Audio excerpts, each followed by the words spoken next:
Quick side note, this video will contain spoilers for the Tales from the PredictedCyborg books and the Ruin DLC, so if you don't want to be spoiled for them, probably best you experience them before you watch. Thanks for clicking, and I hope to see you back afterwards. Oh boy, this is a script I've been holding off on doing for a while. So, the title of this video probably drew you in if you didn't click the video because it's a new one from me. And if you did, thank you so much. Because the Mimic seems to be a very popular character within the Five Nights fandom, so a video that states they have a problem with said character? Yeah, that's gonna pique some interest. And honestly, I've hesitated to put this video out because I know that I'm going to get backlash. So, let me start off by saying that I've had about half a year to consider my thoughts, and I've come to the conclusion I don't really have a problem with the Mimic as an idea, or indeed how they came across in the DLC for Security Breach, Ruin. In fact, I rather enjoyed that a lot of questions were left unanswered about it, even if its inclusion meant that we missed out on more context about other pre-established elements. Rather, my issue comes with how they've come to be regarded, and that is as an answer to a lot of past lore questions, and even as a neat solution to certain elements that people weren't a massive fan of. So, if you came for a video that was completely against the Mimic, this isn't it. However, I can't really say I'm a fan of them either, at least not as they stand right now. It's complicated. I'm also going to state up front that I've not read the books that the Mimic first came around in, but I do know the basic backstory of his origins and role within them, so I'm not totally unaware of where the Mimic came from or the role it plays. I'm also going to consider game lore above book lore with regards to this script because I'm talking about the Mimic in-game, not the one in the books, even if a lot of people consider the two to be the same. So, if you're prepared to stick with me through the video, even if you love the Mimic, I hope that you're able to see where my viewpoints come from. I don't mind if you believe something different to me, that's the point of theorising after all, but I do ask that you be respectful if you leave a comment. I just have a different opinion, it's not that big of a deal in the grand scheme of life. And so, if we're ready to proceed, let us begin. Let's first begin by summarising the role the Mimic has played so far, both in the books and within Ruin. Even if I'm not a fan of using book lore to explain game lore, I do know that some parallels exist between the two continuities, and so far it's the only backstory we've been provided with for the Mimic. As well, like how the novels told us the names of the two creators of Fazbear's before the games even revealed them, there have to be a few shared points between the book backstory for the Mimic and whatever backstory we'll end up getting for them in the games, if any. So for now it's all I can really use. So, the Mimic in the books is created by an engineer for his son, the man having lost his wife in childbirth, but also finding it hard to care for his young son and complete the work Fazbear Entertainment had given to him. The crucial element for this new robot was the program installed into it, Mimic 1, which is also where the robot got its name. Essentially, this AI was made to learn by mimicking actions it saw around it. The Mimic then became a massive part of his son's life, learning from him and mimicking the child's mannerisms. However, one day, tragedy struck when the son chased a ball out of the old factory his father owned, lived and worked within, crossing a road and straight into the path of an oncoming car. This resulted in the death of the child, and his father, despite his grief, cannot find it in himself to deactivate the Mimic. But one day, when the robot used a gesture the son had taught it to ask for ice cream, the man gave in to his grief and began lashing out at the robot, severely damaging it in the process. It is this which gave the Mimic more dangerous actions to begin to mimic. The engineer afterwards fled the factory, leaving a lot of things inside to eventually be reclaimed by Fazbear Entertainment, including the Mimic. The Mimic would later be used by a team reclaiming things from an old Freddy Fazbear's pizzeria, being trained to pull off the limbs of reclaimed endoskeletons and throw them into piles. This eventually resulted in the Mimic practicing these actions on the people in the work team, and it was eventually shot away with the pizzeria building under what would become the Pizzaplex. Eventually, the Mimic 1 AI was used again by Fazbear Entertainment for something called the Storyteller, to help them put together narratives from pieces to make shows more engaging, but resulted instead in the 4 Glamrocks displaying worrying tendencies. Moving to the game lore now, the Mimic is the central antagonist of Security Breach's recent DLC released, Ruin. The player character of Cassie is lured to the now defunct and destroyed Petaplex by who she thinks is Gregory, who has become trapped underneath the Petaplex. Cassie follows the voice all the way down, disabling security nodes in an AR world all around the building until she finally reaches where she thinks Gregory is, and discovers that instead it was the Mimic the whole time, mimicking Gregory's voice. Cassie gets away with some help from Roxy, but the game's final sequence is a chase through the passage under the Petaplex as the Mimic tries to capture and supposedly kill Cassie. Based on the player's actions, there are a few different endings, but the most commonly followed ending has what is supposedly the real Gregory telling Cassie that he doesn't know what it is, only that it's been trapped for a long time, and that the security program was meant to contain it, and then he drops the elevator with Cassie in it. And this is, so far, all we know about this new antagonist. Ruin kept it out of sight for most of the DLC, and I think that was a good idea. A lot of FNAF's popularity came from the bits of lore it gave us, while leaving us to fill in the rest ourselves. In more recent years it's also become its detriment to many too, but I still enjoy my theorising. Which leads me to one of my larger problems with the Mimic. One of the more common issues fans have had with FNAF in recent years was with Afton. Specifically, how his infamous line, "I always come back," seemed to mean so much more than we could ever have suspected when we first saw it back in the days of FNAF 3's release. Purple Guy, William Afton, Springtrap, Scraptrap, Glitchtrap, Burntrap. It seemed that the man behind the slaughter was just something the franchise was having trouble letting go of. I have my own thoughts around that element, and about Glitchtrap and his relation to Burntrap and Afton, but that's a subject for another video. Let me know if you'd be interested in me making that one. So I think one of the major reasons a lot of fans have latched onto the Mimic is simply because, well, he's not William Afton. Heck, as far as we're currently aware, he has absolutely nothing to do with the infamous Purple Guy, even if we don't take his book backstory into account. And I get it, I really do. My initial reaction to the appearance of Burntrap was, oh boy, not again. And the idea that Vanny was going to become an avatar of Glitchtrap to continue the legacy of William was, in my mind, a step forward in allowing FNAF to finally move away from having Afton as the central villain. FNAF does need to stop relying so heavily upon Afton himself personally causing all the problems with Fazbear Entertainment, beyond the numerous health violations and other rule bending Fazbear Entertainment do behind the scenes. But I do also think that FNAF as a story is one of how William Afton's actions, and to a lesser extent those of his family, have caused ripples of effects down the line. His first murder of Charlie led to the puppet, and the possession of the original FNAF group, again children he had lured and killed. He built the Fun Times to kidnap and kill kids, which led to his daughter Elizabeth accidentally becoming a victim to Baby.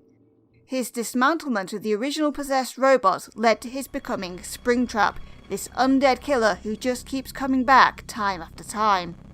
The common interpretation of FNAF 4 has his older son accidentally kill his younger son, who was traumatized by seeing what happened to Elizabeth, and popular fan theory has that older son Michael end up playing a big role in burning down a great deal of what William's actions ended up creating in FNAF 6. Scraptrap, Scrap Baby, Lefty / the Puppet, Molten Freddy, all can trace back their origins to William Afton's actions. As mentioned above, the concept behind Vanny seemed to be a great step in the right direction for FNAF, not having Afton himself be the villain, but having his actions, his manipulations causing the rise of a new villain to follow in his footsteps. Then there's the popular theory that Burntrap was actually the Mimic in disguise, and even Glitchtrap was just a version of the Mimic 1 AI program mimicking Afton during the time when he took those 5 children into the back room.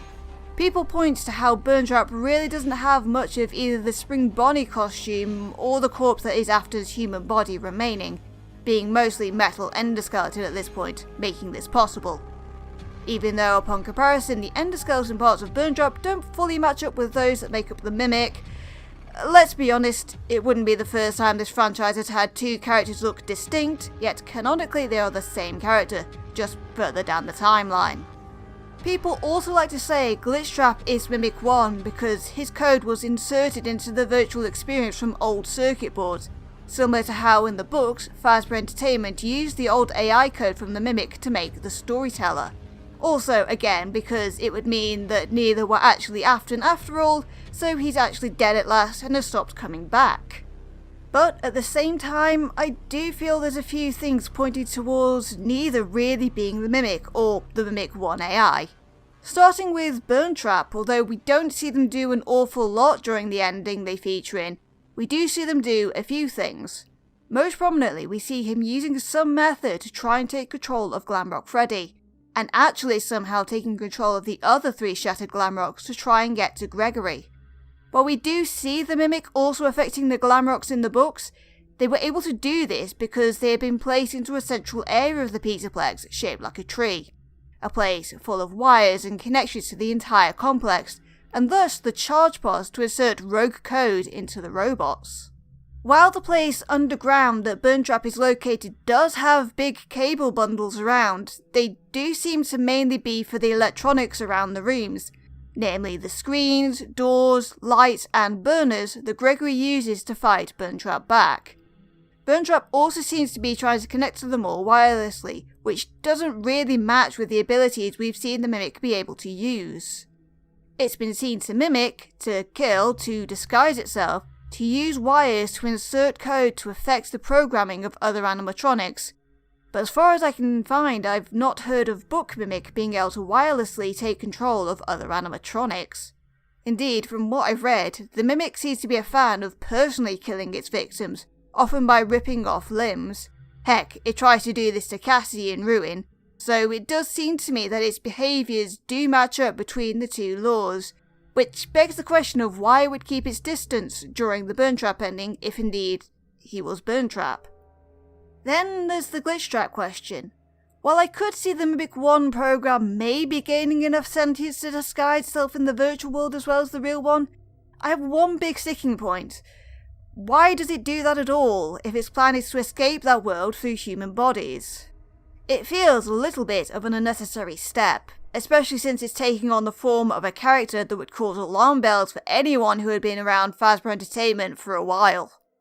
People often think that it was trying to use human bodies to get to its original body, trapped under the Petaplex, but in that case, how on earth did any part containing the Mimic 1 AI get out to be scanned to become Glitchtrap? I know that the Mimic became the template for a line of Mimic endoskeleton models in the books, but once again we're talking about the games here, and so far there's been no sign that Mimic model endoskeletons have ever existed in the game universe. Unless we think that Eclipse could have one due to sharing the same teeth, but he's also in Security Breach and thus the Petaplex, something that during the course of Help Wanted was still being built, and thus was probably constructed after Help Wanted, and long after the circuit boards would have been scanned. So right now we have no hard evidence to suggest that the Mimic is not unique, and Gregory does say it had been down there a long time. So I'm really not sure how any part of it could have gotten back to the surface to be scanned. It makes more sense that the boards came from Springtrap, as the costume has been falling apart for years and soul-infused metal is a thing in the FNAF universe, so it doesn't feel like a stretch. However, on the subject of Glitchtrap, I do have my own theory about him actually being in Ruin, but not as the Mimic. I believe that the security system mixes, is that how you say it? It's how I'm gonna say it. If not the actual virus is derived from Glitchtrap, as the program is only visible when seen through the Vanny mask, just as Glitchtrap himself is tied to Vanny, and in Help Wanted you can hear Vanessa talking to Glitchtrap when wearing the same mask. As well, both do appear as rabbits, glitchy ones at that. We don't actually know the origins of the security program, although it's often believed that Gregory and Vanessa had a hand in it. If so, it would make sense that they might repurpose the Glitchtrap in Vanessa's mind as the security program, as Vanny/Vanessa is often thought to be the source of the Glamrock's hostility in the original Security Breach game, and so could, in theory, reprogram the virus provided they can separate it from her. I also believe that Burntrap is in some way Afton. Again, I have some thoughts I'd love to detail in a video if you want to hear that. And it's mostly to do with how I interpret this line from Glamrock Freddy as he and Gregory descend towards where Burntrap lies during security breach. I know what this is. I have been here before. She brought me here. I found myself for the first time when I cleared the path. I did not want to, but I had no choice. Now I have a choice. I have changed. My friends are here. They are so angry, confused. But I can protect you. To me, this was always Glam Freddy saying that before he and the other Glamrocks were made to open the path down to the old pizzeria, they were just programmed robots. They had no clue about the past of Fazbear Entertainment, simply doing as they were made to, perform and sell Fazbear's products. But going down there changed them. He found himself, the other Freddys and the stories of their experiences, down there with the Blob/Tangle, and Burntrap and the old pizzeria that was the gathering point of all of the remaining elements of Fazbear's past. Remember that canonically at this point, Fazbear Entertainment is actively working on a cover-up, hiring a rogue indie developer to make games of the past events so they can present them as fabrications and exaggeration. It doesn't feel like they'd program any details of that into their new Glamrock animatronics if they wanted to draw attention away from the past. But Vanny's hacking led them to unbury the old pizzeria and regain knowledge of that past. Yet still, the new programming suppressed those memories as the animatronics publicly attempted to continue selling Fazbear's public safe face, and it's not until Glamrock Freddy is going back underground that he is able to remember.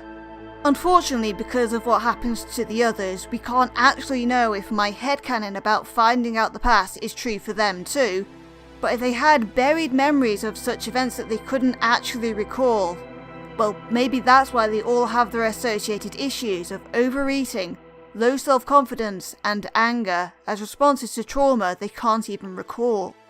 Even Glamrock Freddy could be said to have somewhat of a trauma response, as he always seems to try to gravitate towards the positive, ignoring any negative feelings at least until the end of the game. But for me, the only source they could get a lot of these memories from would be some version of Afton, as I don't think just seeing the pizzeria would trigger memories for these new robots, so they had to get them from somewhere. The Mimic can only mimic, so I don't really know how much information it would be able to pass on. Afton, as I've mentioned before, is the cause of a lot of what happened, so I do feel as if he would be the only member of the cast we see who would not only have access to the information, but through Vanny, the means to give it to the robots. In fact, some of the remove lines found in the Code of Help Wanted 2 often attributed towards Vanny, specifically talk about finding his memories, referring to the masked dolls you collect to access the secret ending. 6 masked dolls, each one to represent Afton's most focused upon 6 child victims. But, back to the actual subject of this video, beyond the whole reasons I don't feel the Mimic is Burntrap or Glitchtrap, there are some other reasons outside of the game lore that I'm not really a fan of it. Let me explain. You can't deny that the Mimic looks to solve a lot of problems fans have been having with FNAF in recent years. It gave a way to say, oh no, we were never actually bringing Afton back, it was always this new character here just mimicking him. So grab some loose threads and tie them up, to introduce in a fairly big way, here's the start of a new villain, a new story. And I do have a little bit of an issue with how it was done. The idea of having he use Gregory's voice to lure Cassie down to where it was and free it was utterly fine. The problem is that up until this point, we've had no indication that the Mimic existed from within the games. No prior hints, no weird stories, nothing. Even if you do believe Burntrap and or Glitchtrap were the Mimic, they always seem to act as Afton. No hints to them being maybe just something pretending to be them. Yes, I'm aware that the mimic was made to perfectly mimic whatever it observed, but no one and no piece of tech can ever be 100% accurate. Even before the reveal in Ruin, many people knew that the person talking to Cassie throughout the game was not Gregory, just through little clues we could pick up during the dialogues between the two. And with no build-up, it does make the mimic feel very much like it's just been dropped into the story to solve the problems it seems to resolve about Burn Trap. There weren't even any little hints dropped into Security Breach about it, and even if Fazbear Entertainment had made the decision to cover it up, well, we've seen emails and other such communications about things they've covered up before. It's not unreasonable to think that there would be at least one email or letter discussing that old weird extendable endoskeleton they had to leave buried under the structure during the construction, or some fabrication to staff about a cave-in during construction to explain missing and dead workers. As well, the idea of having something be added into the game world just for this purpose, I feel, goes against one of the main reasons so many people latched onto these games in the first place. The Mimic feels like too neat an answer to some questions, and honestly in my opinion, that just feels a bit boring. FNAF has always been about giving clues and the outline of its story, then letting the fans speculate and fill in the gaps. There's a reason why a big chunk of fans of these games don't actually really play the games. They're there for the story, as confusing as it can be sometimes. My biggest fear for Ruin once I heard the Mimic was in the game was that it might be confirmed canonically as the answer to the Burn Trap question. And honestly, I was massively relieved that Ruin didn't actually give us a straight answer. It lets us speculate and think that yes, it was Burn Trap, and alternatively, like myself, think that no, it wasn't. But speaking of Ruin, let's talk about the Mimic's inclusion in that. Before Ruin came out, there was a lot of speculation as to what we were going to see in it, including from myself with this little video I did at the start of 2023 on what I'd have loved to see during the DLC. For most people, we wanted to see more answers about certain things that we'd seen in the last few games, from Help Wanted onwards. What role would Vanessa or Vanny play in Ruin? What was the Blob's deal? Or Tangle, as I've learned it's been called now in the course of writing this script. What had happened to Burn Trap after the Afton ending? Did any of the Glamrock animatronics survive? What had caused the Peterplex to come to search Ruin? Were we going to see signs of Glitch Trap again? And Ruin offered us some of that. We did find out a little bit about what had caused the Peterplex to be closed. Officially an earthquake, although the fire and tunnel collapse at the end of the Afton ending might have played a part in it too, if that is the canon ending. And we did get to see the Glamrocks again in their various ruined states, besides Freddy, who was seemingly replaced by a prototype version. But other than that, a bunch of plot threads that have been introduced by Security Breach, and even during Help Wanted, were still left untouched, and I feel would have been nice to get any information on. The only bit of Vanessa or Vanny was the Vanny mask, and possibly Gregory's mention of his friend who had the maps if that was her. Tangle only showed up in a blink and you miss it cameo near the start of the game, and there was no sign of Burn Trap or Glitch Trap, if indeed they're not the Mimic or Mixes. Now don't get me wrong, Ruin was a fantastic DLC, a great addition to the FNAF series, but in the addition of a new antagonist, it does feel as if the potential issues and antagonistic forces that have been previously introduced for the series have been once again pushed aside. Many people feel that Vanny was the biggest case of missed potential in the entire series, and Ruin would have been a great chance to expand upon her. Even keeping the plot that we got, any little bit more would have been lovely.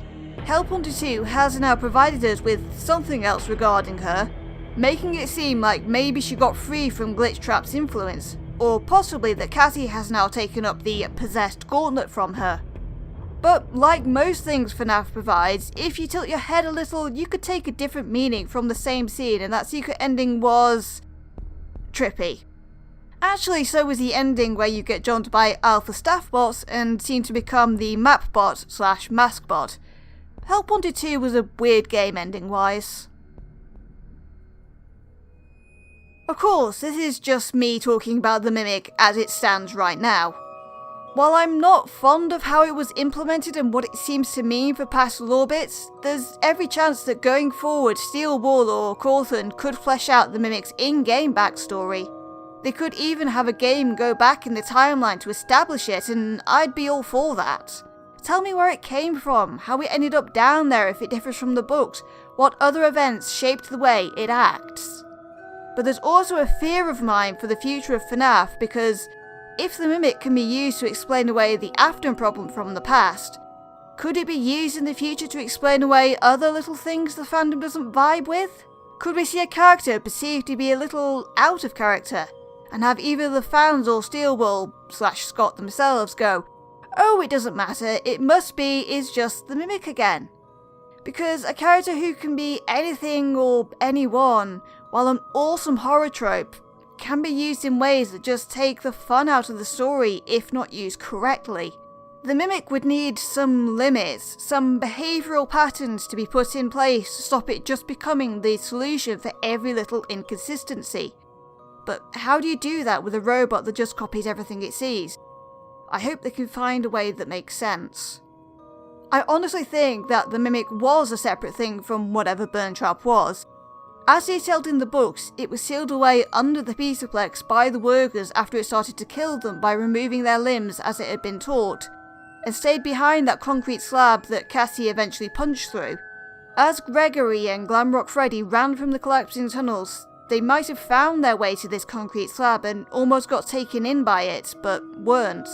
Heck, there might even have been another way into that chamber opened up by the collapse, that was then resealed on the way out by Gregory and Glamrock Freddy once they realised the danger it was, which would explain both why it knew Gregory's voice and had the Freddy walkie-talkie. After this, I do think that the security program Mixes was put in place just to make super sure the Mimic couldn't accidentally be freed by anyone who came down there to do any more work, as we do see that banners in the front of the ruined Petaplex advertised that Phasma Entertainment at least intended to repair the place and get it open again. Or alternatively, it was put in place before with Vanny and Glitchtrap to stop it interfering with any plans they had. Again, Mixes does have that glitchy rabbit aesthetic to tie it to them. At least, this is how I prefer to think of it all. I just don't like the idea of the Mimic being introduced just to explain away the Afton Problem, and that is honestly what this entire thing feels like to me. A new character whose backstory was built up everywhere but the games? The central part of this franchise? I get why some people like it, but I unfortunately have too many issues with it, as I've detailed. For me, I think that the book lore should be used to supplement the game's lore, not be used instead of it. Others disagree with me, and that's valid. Because from the start, Five Nights lore has always been about the many different ways we can interpret what little clues we got, and what wild and different conclusions we can form because of it. All I can say is I hope the Mimic does get some backstory that helps it make more sense for me.